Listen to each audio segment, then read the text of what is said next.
where we been assigned to this particular part of the planet in terms of people, in terms of parents, in terms of people. This is in terms of existence in this planet. And the other question is, which again triggers my belief in God, is who's the person who controls our life before we are born and after our death? So you believe lots of things. So you believe before you were born you were somewhere, after you're dead you're going to be somewhere else, everything you believe. Too many assumptions. When you have so many assumptions, no way to approach truth, isn't it so? If you want to approach truth, the first thing is, you don't assume anything. Is it so? If you're interested in truth, if you're searching for truth, that means you have not assumed anything, is it so? If you already made your assumption, you're just trying to find a confirmation for your assumption, that is not seeking truth.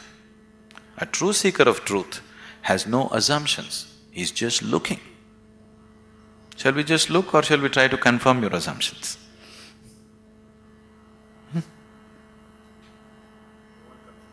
You want confirmation? You're right. Does that get you any closer? If I tell you your beliefs are right, does it get you any closer to truth? Does it? You feel better. Oh, okay, I've been right. But nothing gets solved, isn't it? Life doesn't get solved, does it? No. So confirming your belief systems doesn't mean anything. This is a big problem with human beings. They want to be right all the time. This is the biggest problem.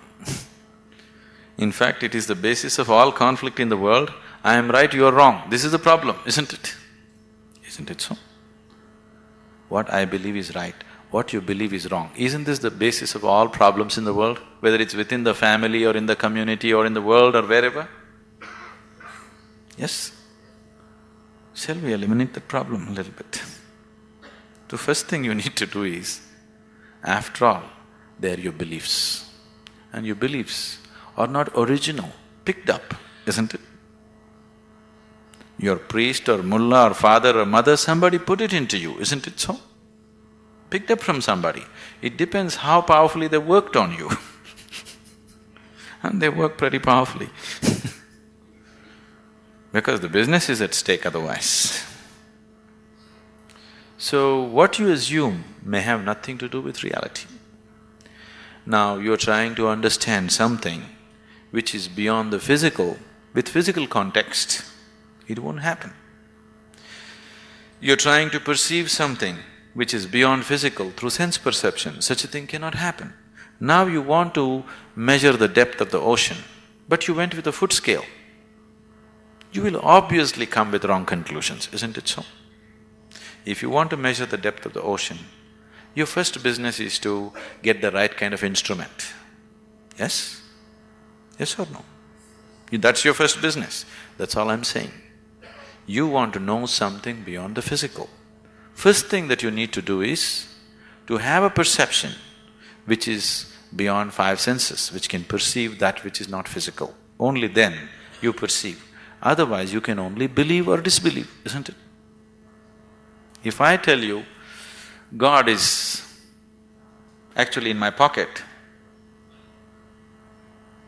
this many people can believe me? This is a ridiculous thing, oh, we don't believe that, but I can tell you a more elaborate story if you want, which we can work on and make you believe in, isn't it? Right now, God is in my pocket. This many people believe me, this many people disbelieve me. Have these people gotten any closer to God than they were before? Have they? Or have these people gone any further away?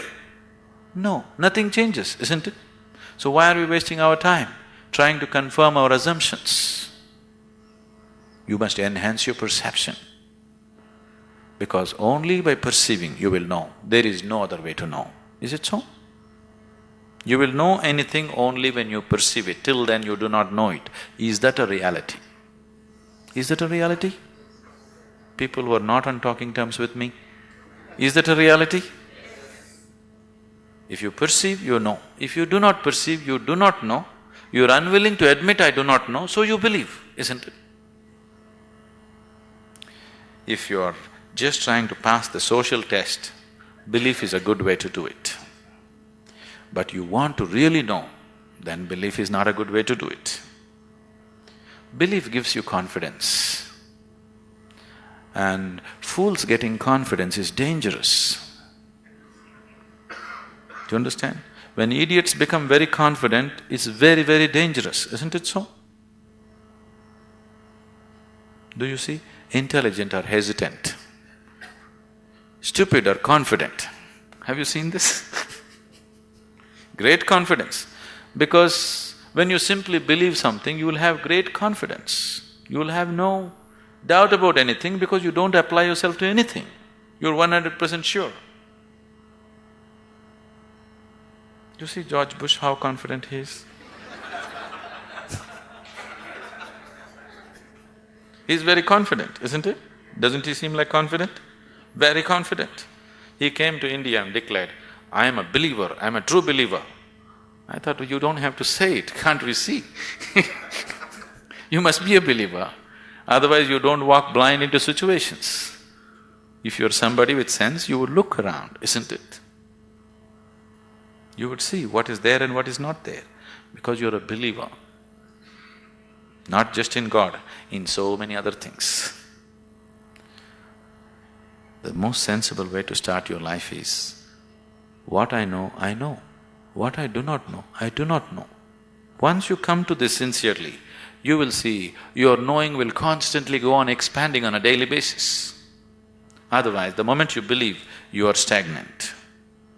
Belief is death actually. Marx said, is the opium. Religion is the opium, because it puts people to sleep. He's very right. It's put people to sleep, isn't it? Hasn't it? Sleep is comfortable. What's wrong with it? Why sleep? Why don't you die? It is even more comfortable. Do you know that? Because anyway you're a believer, after all your God is waiting, why don't you go? Yes, isn't it? Because anyway you know when you die you'll go to God. What is the problem? Why are you waiting, going to this hospital, all this nonsense? Why don't you go? Why are you delaying your progress towards God?